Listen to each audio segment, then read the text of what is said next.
Existe um texto na Bíblia que ele é uma denúncia profética. Ele é o quê? Eu vou até repetir. Existe um texto na Bíblia que ele é uma denúncia profética. Ele é o quê?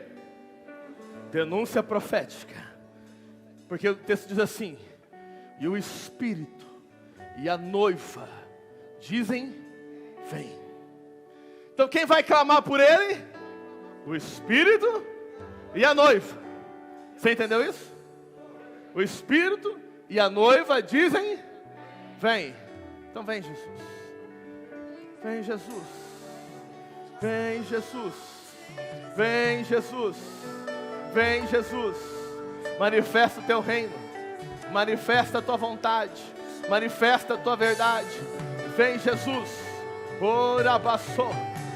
Jesus, nós te entronizamos neste lugar, declaramos a tua glória, a tua majestade, a tua maravilha, declaramos, meu Pai, o teu governo, declaramos a tua santidade, meu Pai, cerque esse ambiente com os teus anjos, que haja uma adoração, meu Pai, da terra ao céu, aleluia, que abra, Senhor, um portal sobre este ambiente, meu Deus, aleluia, um portal por onde os teus anjos, eles possam, meu Pai, descer, eles possam subir, aonde haja uma ligação, meu Pai, do céu e da terra, em nome de Jesus, meu Deus, em nome de Jesus, uma ligação, meu Pai, a qual os teus filhos e filhas, meu Deus, os teus filhos e filhas, ó Pai, aleluia, eles sejam despertos, avivados, reavivados, meu Pai, pela tua palavra, pelo teu poder, pela tua glória, pelo mover, o Espírito e a noiva dizem, vem, aleluia, ora vem Jesus, ora vem Jesus, ora vem Jesus, ora vem Jesus, ora vem Jesus, ora vem Jesus, ora vem Jesus, aleluia, aleluia. Não por acaso, o tema da mensagem dessa noite é a fome, ela atrai o céu. A fome atrai o céu. Se existir fome, o céu é atraído. Se não existir fome, o céu vai ficar no seu lugar. O céu vai ficar naquele ambiente espiritual. Agora, os homens e mulheres que têm fome e sede, eles atraem a presença, eles atraem o céu, eles movem ambientes, eles movem situações, eles não se intimidam com o espírito dessa era. Não se intimide, profeta de Deus, com o espírito dessa era, o espírito que mata profetas, o espírito, aleluia, que quer calar a noiva, o espírito que quer calar a voz da profecia. Não se intimide. Salmo 107, 9, por favor. Salmo 107, verso 9. Diz assim. Ali. Ele sacia o sedento e dá alimento de sobra ao faminto. Vamos ler isso junto? 1, 2, 3. Ele sacia o sedento e dá alimento de sobra ao faminto. Pai, essa é a tua palavra. Fala conosco, Senhor. Repousa em nosso coração o teu espírito, para que nenhuma semente fique à beira do caminho. Nada, Pai. Que nada se perca. Tudo seja recolhido. Cestos sejam formados com aquilo que sobrar da nossa saciedade, para que nada do teu precioso pão se perca, para que a tua palavra, meu Pai, na nossa vida, ela multiplique a 30, a 60, a 100 por 1, em o nome de Jesus, amém? Você pode se assentar? Enquanto eu tomo esse copo de água aqui, fala para o teu irmão, a fome atrai o céu.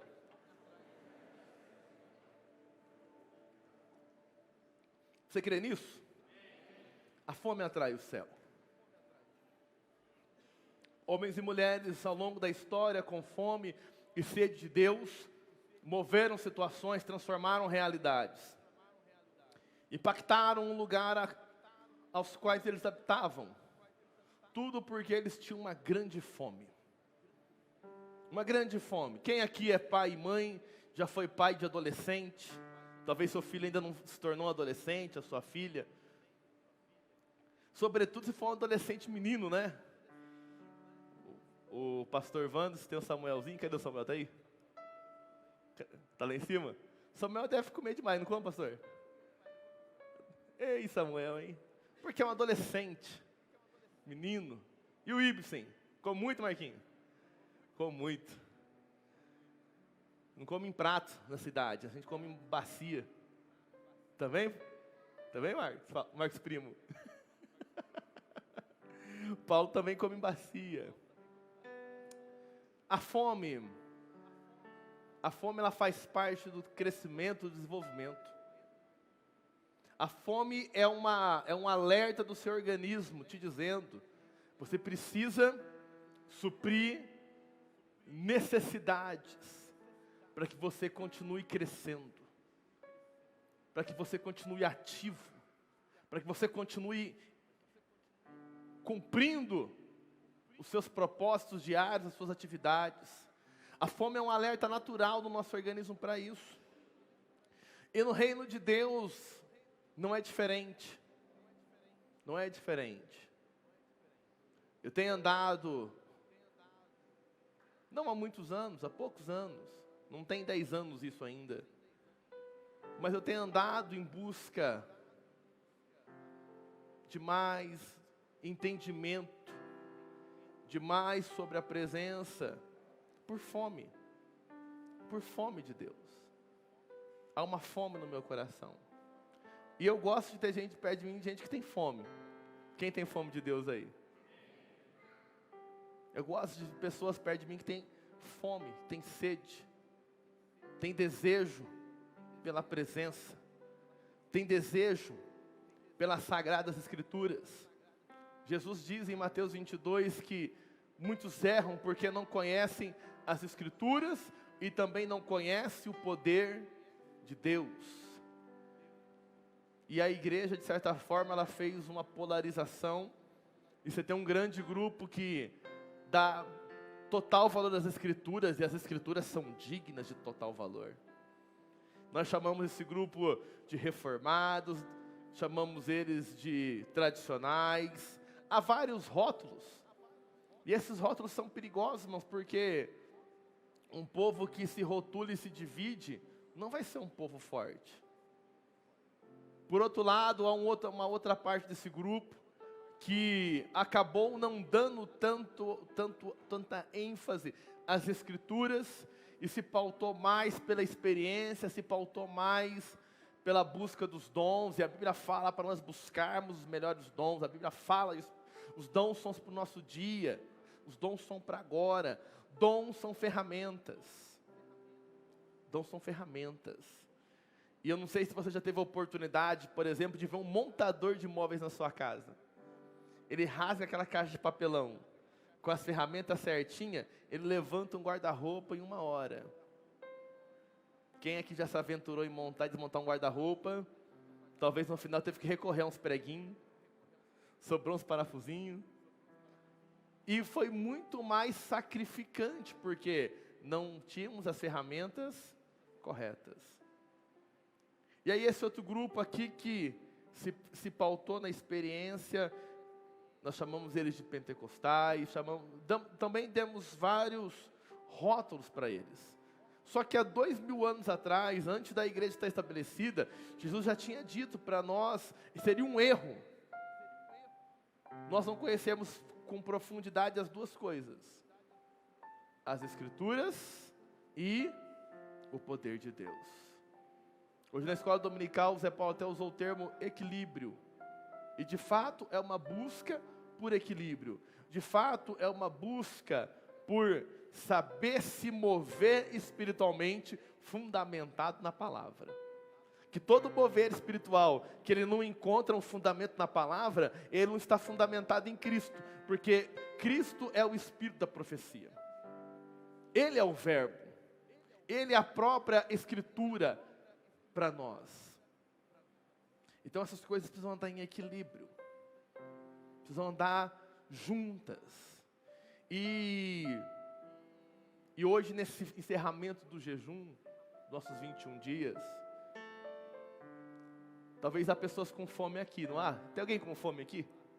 Quem está com fome? Tem coragem? Muito bem, eu também estou com uma fominha, irmãos. Também estou com uma fominha. Mas, tão quanto a gente tem facilidade de discernir que a gente está com fome física, qual que é a sua facilidade de discernir a sua fome espiritual? Como é que está o alerta de fome da sua alma? Como é que está o seu alerta de fome por mais das Escrituras, por mais do poder de Deus? Havia um povo, quer ver? Ponha para mim Amós 8:11. Amós 8:11 vai falar, é um versículo muito bonito. Ainda mais se você olhar só ele, ó. Está chegando um tempo, diz o Senhor, o soberano, em que farei vir fome à terra. E não será fome de pão ou de água, mas fome de ouvir a palavra de Deus. Deus predisse um tempo de fome, um tempo de voltar a ouvir a palavra, para um povo que ouvia e desprezava.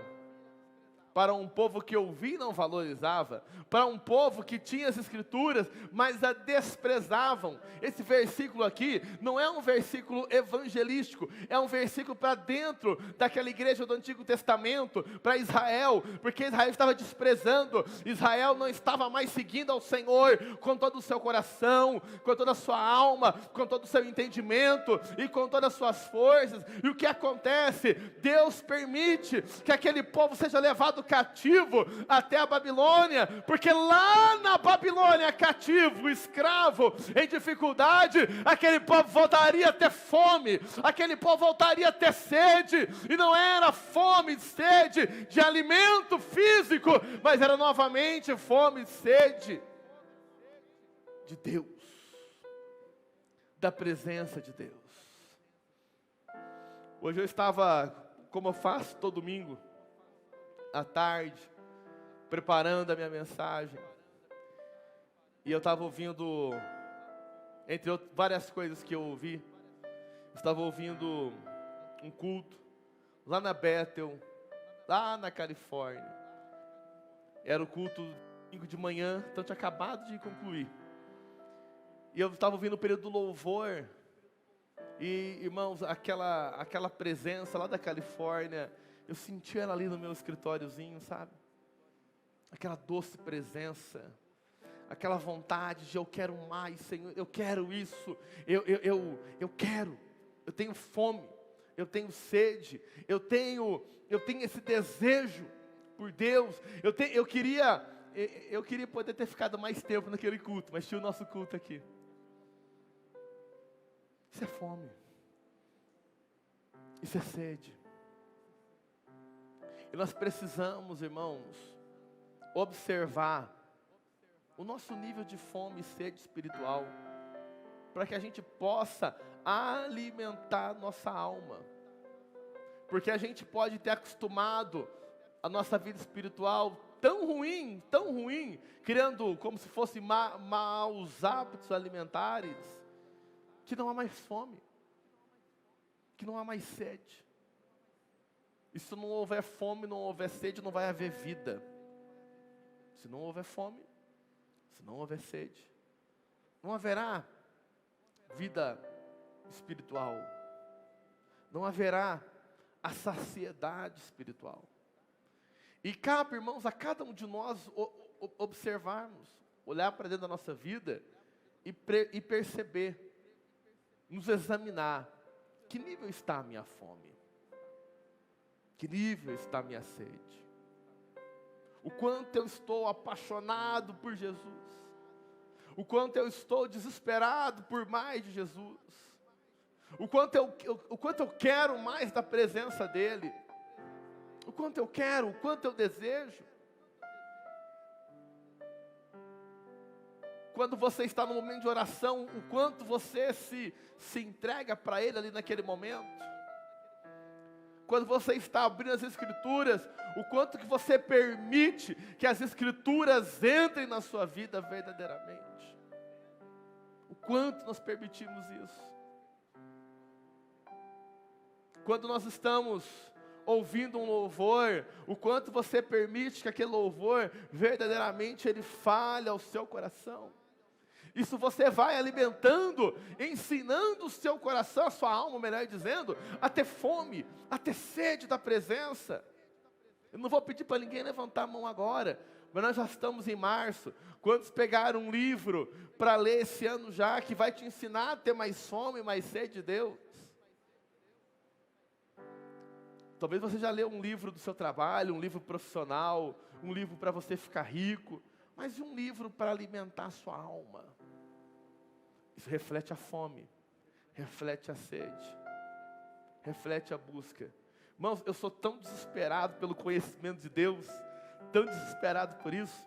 Os irmãos que já viajaram comigo viram isso. Por último, quem viajou comigo foi o Wesley, o Jonatas, o Brian. Quem mais que foi? O Zé Antônio. O Brian foi mesmo, Brian? Cadê o Brian? Foi, né, Brian? O Júlio. Faltou alguém? O pastor Eduardo foi também. Se faltou alguém, você me perdoa. Irmãos, eu vejo um livro assim, eu olho, uau, isso aqui tem muito alimento para mim. Eu vejo outro, uau, isso aqui tem muito alimento para mim. Eu vejo outro, uau, eu quero isso aqui também. E aí, irmãos, quando eu compro um livro, eu não compro simplesmente um conteúdo. Mas aí, a primeira coisa que eu vejo, quem que é? Essa pessoa, ela carrega uma história. Ela carrega um legado. A gente vai aprendendo com a vida.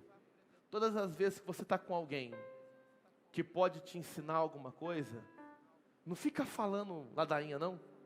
Pergunta para essa pessoa alguma coisa. Faça perguntas inteligentes. Tem hora que a gente está diante de uma pessoa que pode nos ensinar tanto, né? Eu vou lá na casa do Jonas, o Jonas pode me ensinar tanto, e eu fico falando do meu guardanapo, fico falando do meu edredom velho, fico falando da minha bicicleta pneu furado, em vez de falar assim, Jonas, me ensina sobre adoração. E aí quando eu compro um livro, o que eu penso?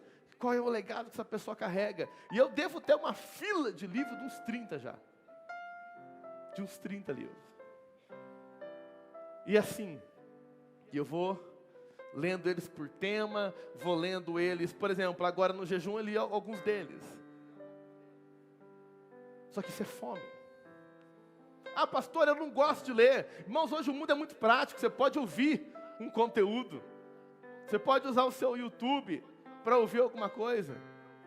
Pastor, mas eu não tenho hábito. Começa então ouvindo pelo canal da pastora, Pequena Candeia. Vai ouvindo essa historinha de criança até você conseguir comer um alimento sólido. Quem já ouviu Pequena Candeia? Aleluia, tem mais mão levantada aqui do que inscrito no canal, hein? Se inscreve lá. Divulga pra gente. A gente está querendo ser bênção, querendo ser canal de bênção. Querendo ser canal de bênção. Irmãos, quantas vezes, não foi uma, não foi duas, eu me sacrifiquei financeiramente, me apertei financeiramente, para estar em algum lugar onde eu entendia que eu receberia um alimento, que a minha fome seria saciada, que a minha sede seria saciada. Quantas vezes? Irmãos, esse que vos fala é tão maluco por Jesus, sou tão maluco por Jesus, irmãos, que eu fiz uma viagem de 6.800 quilômetros num dia e voltei no outro. 6.800 quilômetros. Eu acordei um dia, baixou uma promoção no meu e-mail. Eu estava lá em Portugal, vou para Israel. Eu pensei, meu Deus, o que eu vou fazer em Israel 23 horas? Eu vou deixar para uma oportunidade que eu puder ficar lá uma semana. Só que se eu não puder ficar uma semana nunca, não sei. Talvez a minha porção foi essa, Mônica, de um dia. Que você vai ficar 15, Mônica, amém? A minha foi de um dia, outro deram amém, já, antes do seu, Mônica. Isso aí, isso é fome, amém? Isso é fome. E eu fui lá, mas fiquei 23 horas. 23 horas. Mas aquelas 23 horas marcaram a minha vida. marcaram a minha vida. Quando eu fui lá na casa do John Wesley, mas eu não fui lá na casa, não fui lá na Inglaterra para ver o museu da Princesa Diana, eu nem fui lá na Princesa Diana. Mas eu quis estar na casa de um homem que orava 4 horas por dia. Um homem que converteu bilhões de pessoas. Um homem que começava a falar em campo aberto, juntava 4, 5, 10 mil pessoas para ouvir ele. Um homem que todo ano andava, não lembro quantos, milhares de quilômetros a cavalo, levando uma mensagem de vida, uma mensagem de mudança, uma mensagem de transformação, que é no caso de John Wesley. Irmãos, isso é fome. E muitas das vezes a gente olha para a igreja e as pessoas elas não espelham mais em ninguém. Irmãos, eu quero ser igual ao John Wesley, eu quero. Tem tempo ainda, não morri. Com quantos anos que ele se converteu de verdade? Você lembra? Vocês lembram, seminaristas? Porque John Wesley já era até pastor. John Wesley ele já se movia na religião. Mas um dia ele teve um encontro com Cristo. Alguém lendo o comentário de Romanos capítulo 8, ele sentiu o Espírito Santo incendiando ele por dentro. E ele fala: nesse dia eu senti o meu coração aquecido, eu senti um forte remorso pelos meus pecados, e eu senti a grande necessidade de mudar a minha vida. E ele muda a vida dele. E aí quando ele muda a vida dele, ele não muda só a vida dele, mas ele muda a vida de todo mundo que está ao entorno dele. Ele muda a vida de todo mundo por onde ele passa. Por quê? Porque havia uma fome. Havia uma declaração real na vida daquele homem de fome. E irmãos, todos aqueles que manifestam fome, eles vão ser, de certa forma, ridicularizados. Vão ser. Vão ser. Porque quem não tem fome se constrange quando está do lado de quem tem muita fome. Se constrange. Um dia tinha um cego. Ele estava sentado à beira do caminho. O nome dele a Bíblia não fala, mas a Bíblia fala o nome do pai dele, Timeu. O cego, Bartimeu. Bar é filho. Cego, filho de Timeu. E aquele cego, ele está sentado à beira do caminho. E lá vem uma caravana da cura, a caravana do milagre, a caravana do céu, ela está andando. E aí, Jesus está no meio dela, cercado pelos 12. Eu imagino os 12 apóstolos cercando Jesus, aquela multidão alvoroçada ali. E aquele homem que estava sentado no chão, aquele homem cego, ele sabia, esse que está vindo aí, ele pode fazer alguma coisa pela minha vida. E aquele homem começa a manifestar fome. Ele começa a dizer: Jesus, filho de Davi, tem misericórdia de mim. A Bíblia diz que as pessoas que estavam perto começam a ridicularizá-lo. Cala a boca, cego, fica quieto, cego, deixa o mestre quieto. Mas ele continua: Jesus, filho de Davi, tem compaixão de mim. É igual aquela criança. Cadê a Hannah? Quando a Hannah começa a chorar, até mamar, ela vai chorar. Ela só vai parar de chorar a hora que chegar a mamar para ela. Por quê? Porque ela tem fome, porque ela tem um objetivo. E aquele cego, ele tinha um objetivo. Ele ficou: Jesus, filho de Davi, tem misericórdia de mim. Há um homem aqui, eu posso ser cego, mas eu tenho fome e eu sei quem tu és. E ele não se intimida. E ele não para. Ele não desiste diante da dificuldade ou do obstáculo. Porque ele tinha fome. E a fome dele foi recompensada. Que Jesus para. E Jesus fala: trazei ele aqui. E ele se levanta, ele já joga a capa fora. Irmãos, aquele cego era mais crente que nós tudo junto, irmão. Porque a hora que Jesus chama ele, ele já joga a capa fora, dizendo: opa, essa capa de cego, essa capa de mendigo, ela não me serve mais. Jesus me chamou, eu vou falar com ele, e eu não vou voltar a mesma pessoa. Eu não vou voltar mais o mesmo homem. Eu nunca mais vou ficar nessa sarjeta, porque Jesus está me chamando. Que homem crente esse? Que homem crente tinha fome. Tinha fome. uma das histórias mais extraordinárias da Bíblia. A mulher que tinha um fluxo de sangue. Aquela mulher que estava há 12 anos enferma. Provavelmente, nos nossos dias, ela devia ter talvez uma anemia profunda, já decorrente daquela hemorragia. Era uma mulher que estava sentenciada à morte, porque a Bíblia vai dizer que ela gastou os seus recursos com médicos. E a Bíblia ainda detalha em dizer que o seu estado ainda ficou pior. O estado dela é pior. Só que aquela mulher, ela ouve falar de um homem que fazia milagres. Ela ouve falar de alguém que podia mudar a história dela. E ouvindo falar de Jesus, o coração daquela mulher, o coração dela se enche de fé, o coração dela se enche de expectativa. E ela sai do lugar comum, ela sai daquele quarto. Eu imagino aquele quarto, um quarto já escuro, um quarto cheirando mal, um quarto que tinha cara de doença, um quarto que tinha cara de morte. Ela sai daquele quarto. Irmãos, a tradição é clara. Se você ler a Bíblia em Levítico, você ler a Bíblia em Números, você vai entender que uma mulher, ela não podia sair em público enquanto estivesse nos dias da sua menstruação, porque ela era considerada imunda, e ela poderia ser até julgada em crime de apedrejamento, porque é como se fosse um vandalismo, né? Tocou, ficou impuro, tocou, ficou impuro, tocou, ficou impuro, tocou, ficou impuro. Então aquilo poderia ser punido gravemente. Mas sabe o que tinha no coração daquela mulher? Sabe o que tinha nela? Ela estava cheia de fome, pastor Eduardo. Ela estava com fome de Jesus. Ela tinha sede. Ela colocou no coração, Ana Roberta: se eu apenas tocar na veste dele, se eu apenas conseguir tocar na hora do vestido dele, eu serei curada. E ela sai firme, convicta, na busca de tocar a veste de Jesus, até que ela consegue romper a multidão. Eu imagino alguém no meio ali da multidão,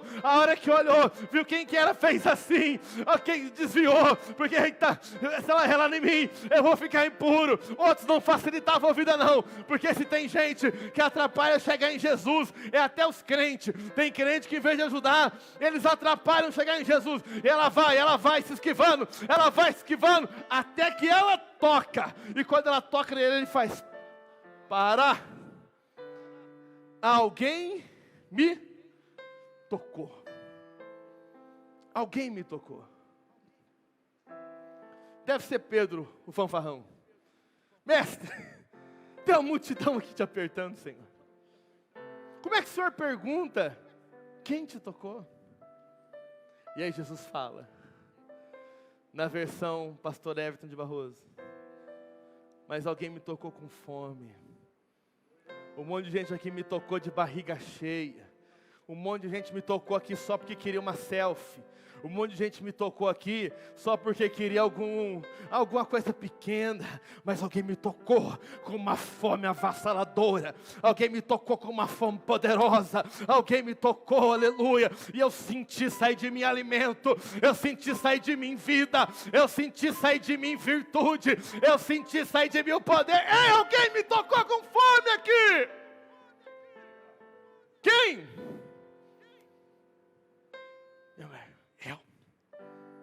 Eu te toquei, Senhor. Eu te toquei, porque eu estava enferma.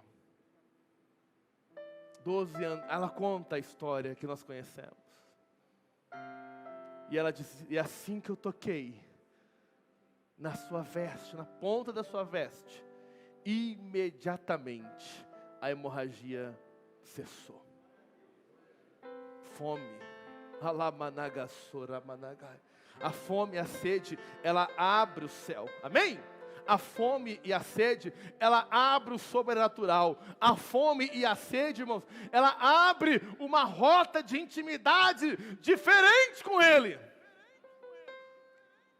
E eu acho lindo, né, que Ele olha para aquela mulher e diz assim: filha. Irmãos, talvez você pense: filha, o que tem? Ouvi, filha, o que tem? Filha. 12 anos num quarto fechada.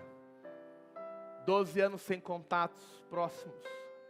Aquela mulher, além da hemorragia, ela estava emocionalmente abalada, emocionalmente destruída, emocionalmente no fundo do poço.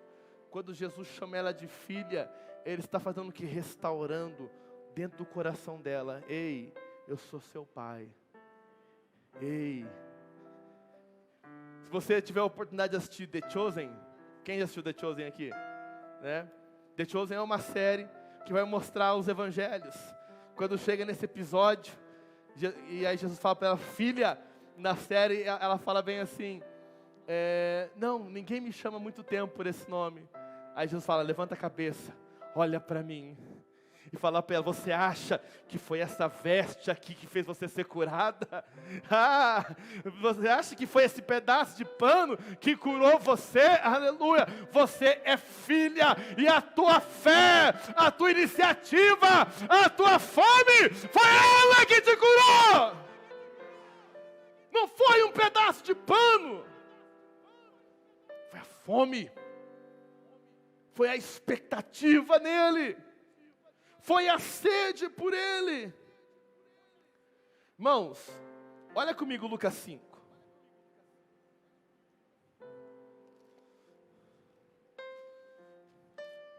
Enquanto você vai abrindo aí, o Luiz Hermino conta uma história. Já é antigo, já deve ter uns 15 anos que ele contou isso.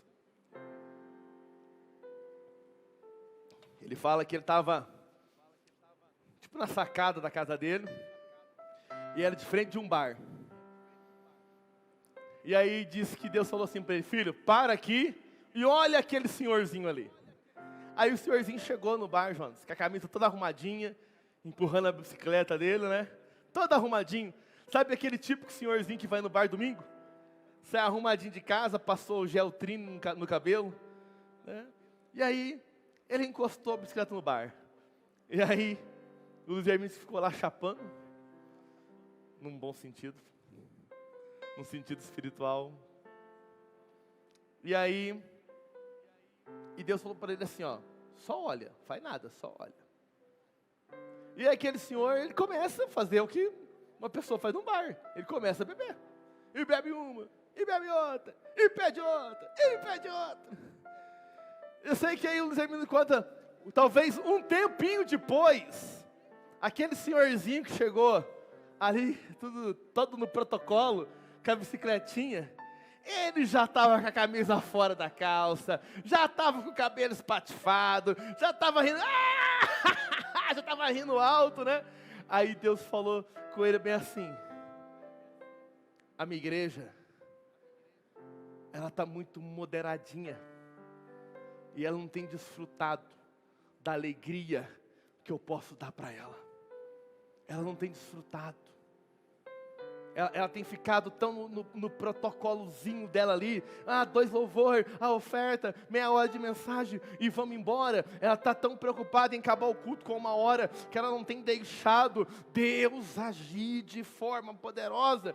E assim talvez é na sua vida. Talvez você está tão protocolar com a sua vida cristã, tão metódico, tão metodisticamente falando, doutrinado por Wesley, que você não está deixando o Espírito Santo se mover na sua vida. Você talvez não está deixando o Espírito Santo desarrumar as coisas, porque essa organização não é uma organização correta. Um dia Jesus chegou num lugar e parecia que estava tudo organizado, estava lá cheio de fariseu, cheio de cambista, na porta do templo, cada um tinha a sua mesinha aqui estabelecida, tinha lá as pombas presa na gaiola, porque para quem não quisesse ter a dificuldade de trazer um pombo sacrifício, comprava ali na porta do templo, estava tudo organizado na ótica dos homens. Jesus chega ali, ele mete o pé na gaiola, ele vira as mesas, porque aquilo que parecia organizado para os homens, estava desorganizado para Deus. E talvez é hora do Espírito entrar na tua vida, do Espírito Santo virar algumas mesas aí, para que ele organize as coisas da forma que ele quer.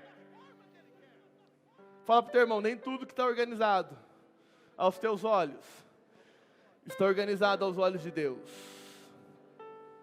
Talvez algumas vezes tenham que ser viradas aí.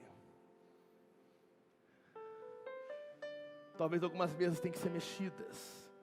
Falei para você abrir Lucas 5, amém?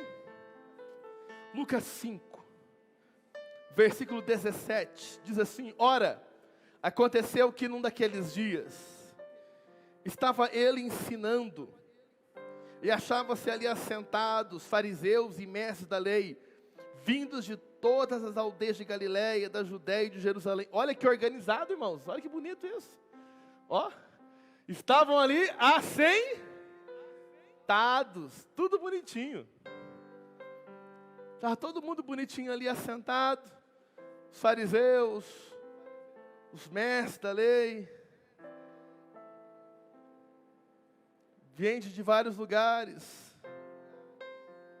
E aí, vai aparecer um povo para bagunçar o que está normal. 18.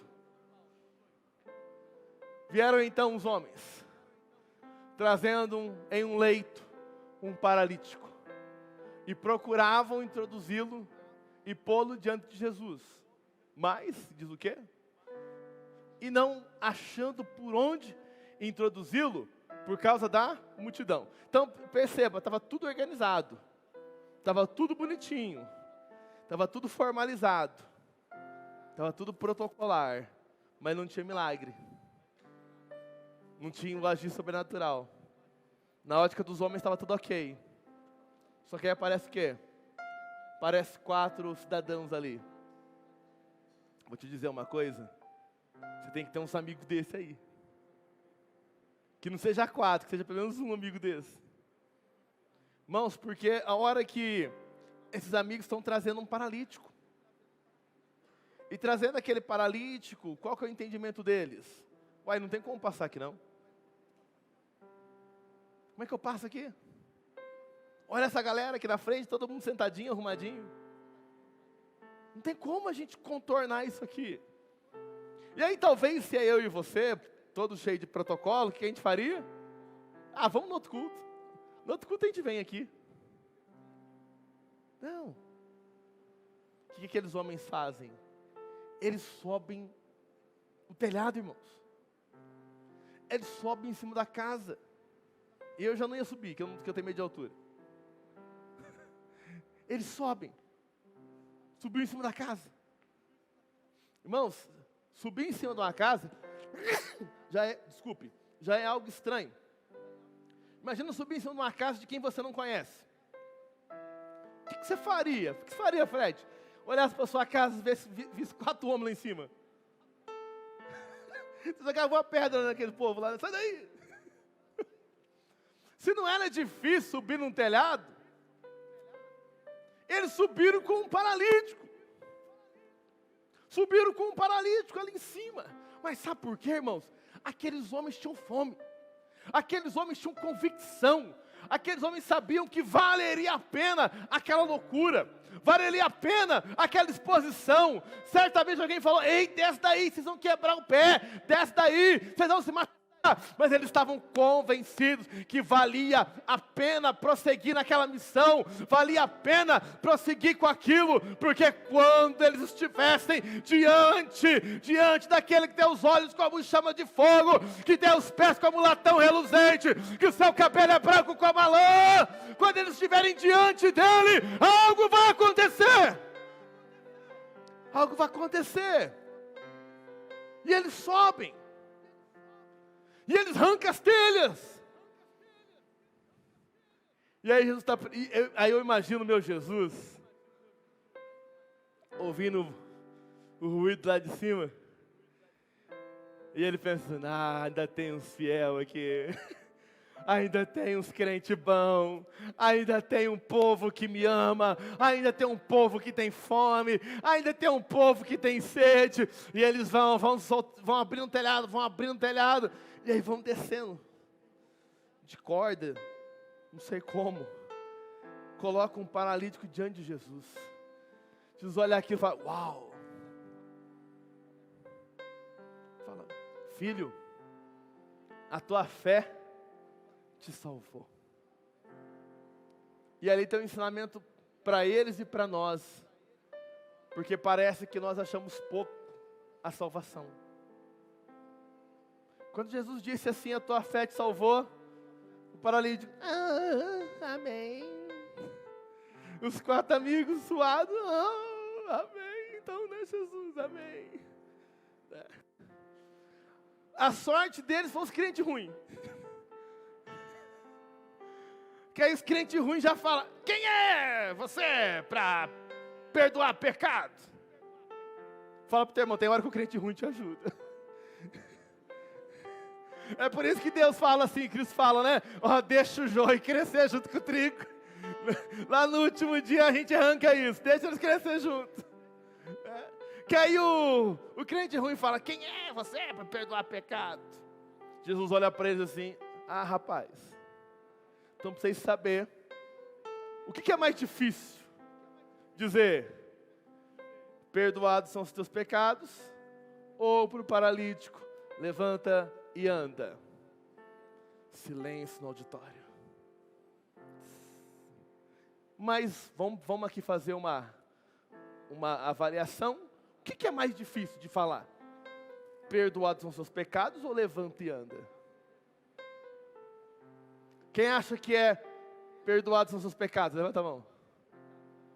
Quem acha que é levanta e anda? Quem não acha nada quer ir embora logo?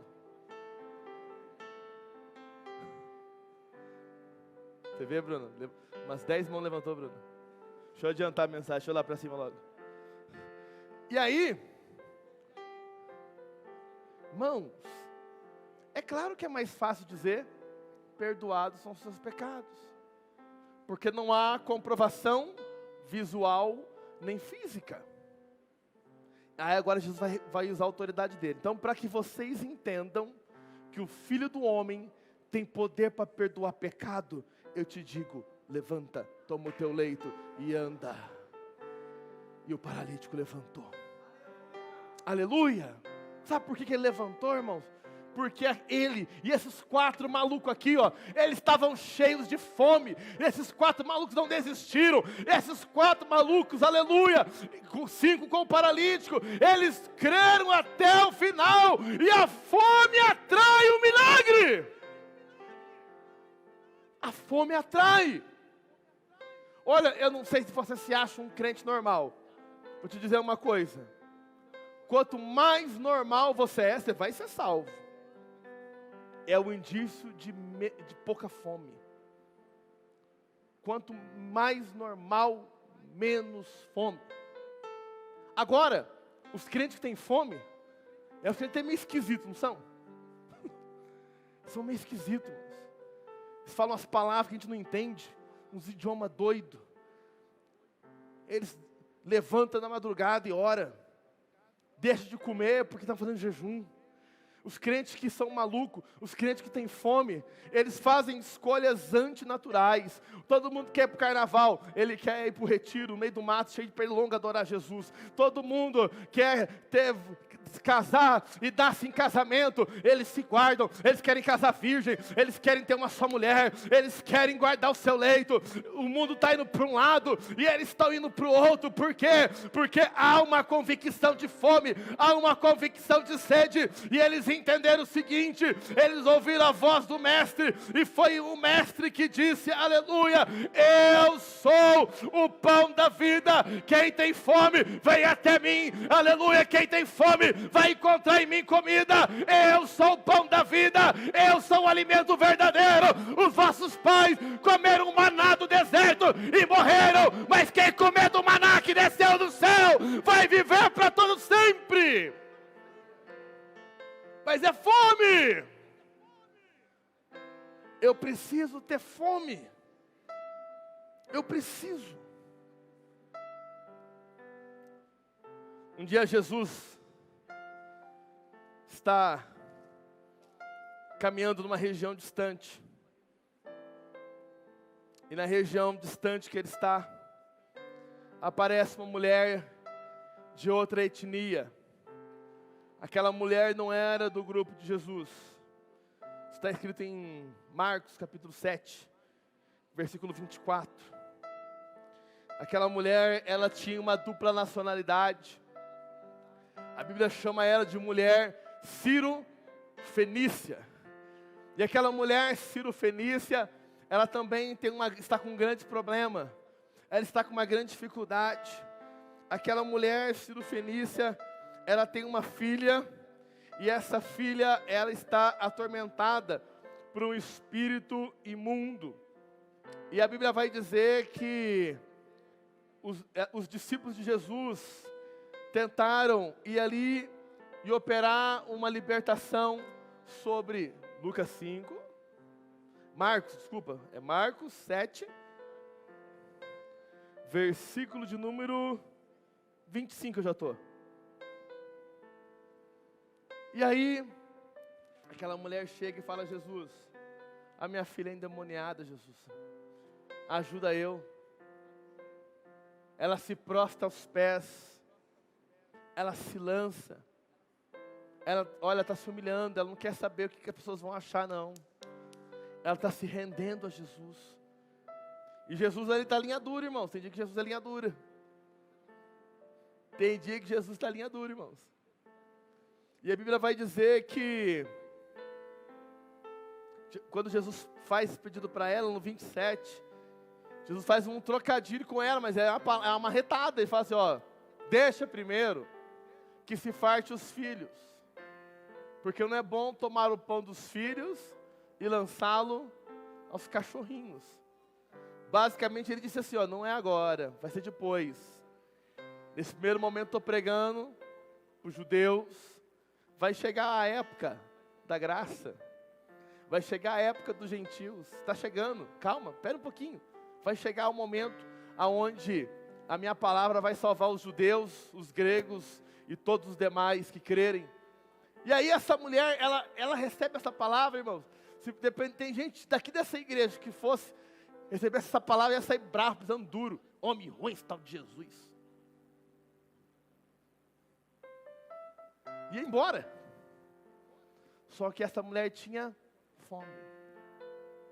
Ela tinha sede. Ela tinha convicção. Ela tinha certeza. E aí, olha o que ela vai falar para Jesus no 28, irmãos. Sim, ela fala sim, basicamente está falando, sim, eu sei que eu sou um cachorrinho mesmo. Eu sei que ainda não é o momento do meu povo. Eu reconheço que eu posso vir depois.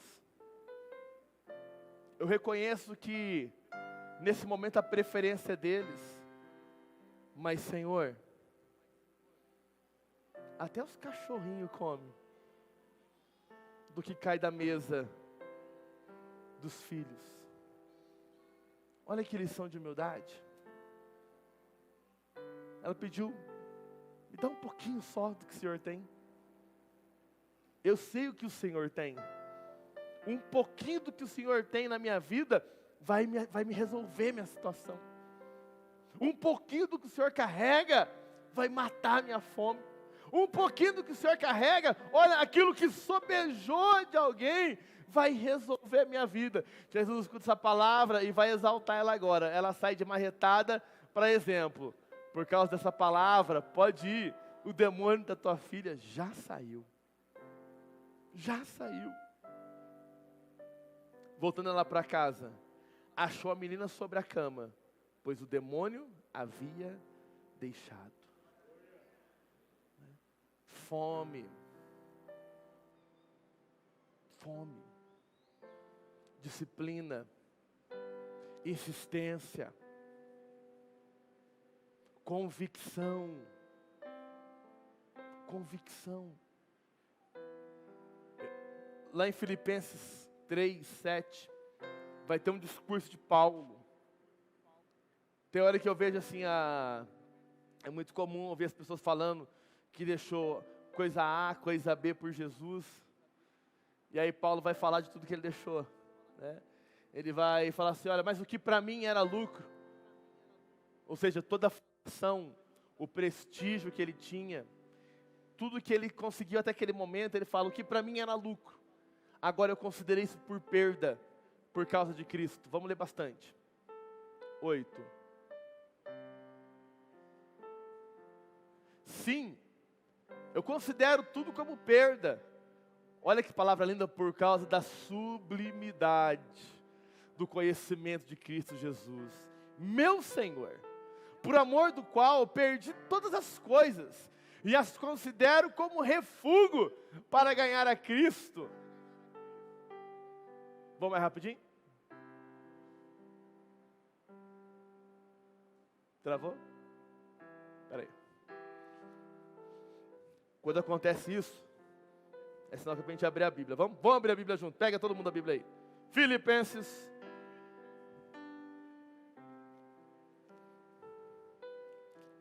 Filipenses capítulo 3. Depois de Efésios. Filipenses 3, versículo 7. Teve gente que foi a primeira vez da semana que abriu a Bíblia, foi agora. Filipenses 3, quem achou diz amém? Não, diz amém mais forte. Isso aí, glória a Deus. Mas o que para mim era lucro, isso considerei perda por causa de Cristo. Sim, deveras considerei tudo como perda, por causa da sublimidade do conhecimento de Cristo, Jesus meu Senhor, por amor do qual perdi todas as coisas, e as considero como um refúgio para ganhar a Cristo, e ser achado nele, não tendo justiça própria que procede da lei, senão a que é mediante a fé em Cristo, a justiça que procede de Deus, baseada na fé, para o conhecer, e o poder da sua ressurreição, e a comunhão dos seus sofrimentos, conformando-me com ele na sua morte, para de algum modo alcançar a ressurreição dentre os mortos. Isso aqui é muito louco, irmãos, é muito lindo isso. Que Paulo está falando o seguinte: eu preciso me adequar no caminho da morte dele, do sofrimento, eu preciso me renunciar, eu preciso descer, eu preciso me quebrantar, eu preciso me virar um nada diante da morte dele, para encontrar espaço diante da ressurreição, diante da glória. Eu vou me aniquilar como ele se aniquilou, para que naquele dia ele me ressuscite. Ah, Paulo, tá de brincadeira com nós, né? Irmãos, eu fico impactado. Como é que nós vamos acreditar um homem desse na caminhada? Eu aí que ele era manco, cego de um olho. Olha aqui como está falando. Não que eu já tenha recebido. Ah, Jesus, isso é muita coisa boa. É fome. É sede, é desejo pela presença, é convicção de que Ele tem, de que Ele pode, de que Ele faz maravilhas, de que Ele faz novo, tudo novo, de que Ele tem sempre, aleluia, uma resposta, diz que Ele tem sempre para nós aquilo que precisamos, aleluia. Você não vai perder viagem em direção a Jesus. Você não vai perder viagem, mas você precisará ter fome. Você precisará ter desejo. Você precisará ter convicção. Hebreus 11:6 diz assim, ó: sem fé é isso mesmo? É isso mesmo?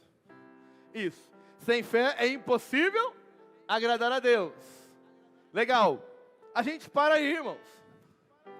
Vai adiante, todo mundo sabe de cor isso. Sem fé é impossível agradar a Deus. E é verdade. Sem fé não dá, Brian. Mas olha aqui, a Bíblia diz lá: porquanto é necessário que aquele que se aproxima de Deus creia que Ele existe e que se torna galardoador dos que o buscam. Deus galardoa quem o busca. Deus premia quem tem fome. Galardoar é premiar, é entregar algo precioso, Lília, é entregar algo valoroso, é entregar algo que vai ser uma distinção, que vai ser honra. O galardão é um prêmio, galardão é honra, galardão é recompensa. A Bíblia está dizendo que Deus é galardoador de quem o busca. Quantos querem serem recompensados por Deus aqui? Então você tem que buscá-lo. É necessário ter fome. É necessário ter sede. É necessário ter desejo por Ele, pela presença. É necessário. Isso vai te trazer renúncias. Último versículo que eu quero ler hoje, último versículo, Romanos 14, 17. Romanos 14, 17. Diz assim, porque o reino de Deus não é comida, nem bebida. Ou seja, o reino de Deus não são só necessidades fundamentais. Comer é uma necessidade fundamental. Nem bebida. Beber aqui fala de necessidades adicionais, materiais, necessidades da carne. Então o reino de Deus não fala de coisas tangíveis. O reino de Deus não está nisso. Mas o reino de Deus é justiça. O reino de Deus é paz. E o reino de Deus é alegria no Espírito Santo. Irmão, sabe, a Bíblia fala assim, ó, quando disserem que haverá paz, então virá o fim. Porque paz verdadeira, só Deus pode dar. A paz que excede a todo entendimento humano. E a paz, irmãos, eu não trabalho pela paz, eu trabalho pela justiça. Porque a justiça de Deus promove a paz. A justiça fala da retidão. Então o mundo só vai ter paz quando o mundo viver na retidão de Deus. Enquanto o príncipe desse mundo agir, não vai haver paz, porque não vai haver justiça. Só quando ele voltar, que ele mesmo diz, bem-aventurado aqueles que têm fome e sede de justiça, porque deles serão fartos. Deles serão fartos. O reino vai trazer justiça. A justiça promove a paz. E tudo isso só vai acontecer por um agir do Espírito Santo. Eu queria te convidar a ficar de pé em nome de Jesus.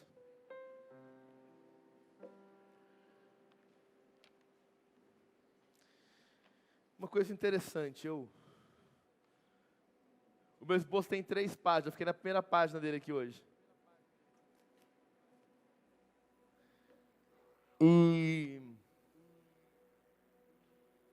eu sinto a necessidade de dizer. Eu sinto que é necessário isso. Avalie a sua fome de Deus. Avalie. Avalie. Talvez você mesmo já sabe, pastor, eu fiquei realmente um tempo afastado. Eu fiquei um tempo sem me alimentar direito. Eu vivi um tempo talvez de escassez. Eu vivi um tempo talvez por circunstâncias. Eu estive numa terra onde não havia o alimento. O filho pródigo passou por isso. O filho pródigo, ele anda por lugares aonde não havia alimento, aonde ele não podia se alimentar de forma adequada. E nesses lugares onde ele não pôde se alimentar, ali naquele fundo de poço, a graça de Deus alcançou ele. E quando a graça de Deus alcança ele, a Bíblia diz que ele cai em si. E quando ele cai em si, ele diz assim: uau, na casa de meu pai os trabalhadores têm comida, têm roupa, têm vestes. E eu estou aqui nessa situação tenebrosa, horrível, com fome, mas sem ter o que comer. Eu vou me levantar daqui. Eu vou até a casa do meu pai. E vou dizer para o meu pai: pai, eu pequei contra o céu e pequei contra ti. Já não sou digno de ser chamado teu filho. Trata-me, Senhor, como um dos teus empregados. E aquele filho, ele vai. E quando ele chega na casa, chegando até a casa do pai, o que ele constata? Ele não tinha chegado na casa do pai ainda, mas o pai já estava esperando ele no caminho. E aqui eu já aprendo alguma coisa. Deus está esperando simplesmente um gesto seu de volta. Deus está esperando simplesmente um gesto seu de desejo por Ele. Ele sabe que talvez você não tenha força para completar a jornada inteira. Então Ele quer ver você começar a andar. E Ele te encontra no caminho. Ele vai ao seu encontro. Mas Ele quer ver você dar os primeiros passos. É que Ele vê você buscando. Quando o filho vê o pai, rapidamente ele diz assim, aquela frase que ele já tinha ensaiado: Pai, eu pequei contra o céu e contra ti. Eu já não sou digno de ser chamado teu filho. E a hora que ele foi concluir a frase para pedir para ser um escravo, o pai fala assim: meu filho, que alegria em te ver, meu filho. Você estava morto, mas agora eu te vejo que você está vivo, meu filho. E o pai grita: ei! Alguém me traz um anel novo para ele. Porque ele é um príncipe. E um príncipe carrega um anel. Alguém traz uma veste nova para ele. Porque essa veste do chiqueiro não serve mais. Quem vem até o Pai não tem veste de chiqueiro. Quem tem até o Pai recebe vestes novas. Aleluia. Recebe história nova. O pai fala: ei, traga uma sandália para ele, porque quem anda descalço são os escravos, mas ele é meu filho, então eu restauro o caminho por onde ele anda, eu restauro a vida dele pela veste, eu restauro a aliança que eu tenho com ele. Mate o novilho cevado, porque esse meu filho, ele estava perdido e foi achado, ele estava morto e agora ele está vivo. Deus só quer o nosso reconhecimento. Feche seus olhos. Fale com Deus. Meu Deus, ó Pai. Talvez, Senhor, eu não manifestei fome nem sede por esses dias. Talvez, Senhor, nesses 21 dias de jejum, eu me preocupei mais com o alimento que eu retirei do que em te buscar, Senhor. E eu quero te pedir perdão, Senhor. Pedimos perdão como igreja. Por todas as vezes que não tivemos fome. Por todas as vezes que não tivemos sede. E eu te peço, Senhor, restaura a fome do nosso coração. Restaura a sede. Se o teu filho e a tua filha está numa terra árida. Se o teu filho e a tua filha foram para Moabe por causa de uma palavra. Se o teu filho e tua filha foram para uma terra, meu Pai, de esterilidade, meu Deus, que a tua voz traga ele novamente, Senhor, à tua mesa. Traga eles, meu Pai, até a tua presença. Desperta a fome que há no coração. Desperta, meu Pai, a sede de novo. Desperta, meu Pai, a necessidade de vir até a Ti, de se alimentar de Ti, meu Pai, de reconhecer o Senhor como o pão vivo que desceu do céu, de reconhecer o Senhor como um alimento verdadeiro, de reconhecer a Ti, Jesus, aleluia, como aquele que sacia a nossa alma. O Senhor sacia a nossa alma, meu Deus, ó Pai. O mundo, Senhor, ele pode nos dar uma falsa saciedade, e essa falsa saciedade, ela é momentânea. Depois vem um vazio maior ao nosso coração, depois vem um vazio, meu Pai, e as pessoas vão se afundando cada vez mais. Mas o Senhor é o pão da vida, o Senhor é o alimento verdadeiro, é o Senhor, meu Deus, ó Pai, aleluia, que fez o homem. O Senhor, meu Pai, aleluia, aleluia, é o pão vivo que desceu do céu. A tua palavra diz que quem vinha a Ti, meu Deus, ó Pai, nunca mais terá fome, e quem crê em Ti jamais terá sede. Continue orando ao Senhor, fale com teu Deus. Fale para Ele. Sente à mesa do banquete com Ele. Sente à mesa da presença com Deus. Sente com Ele. Se alegre na mesa dos filhos.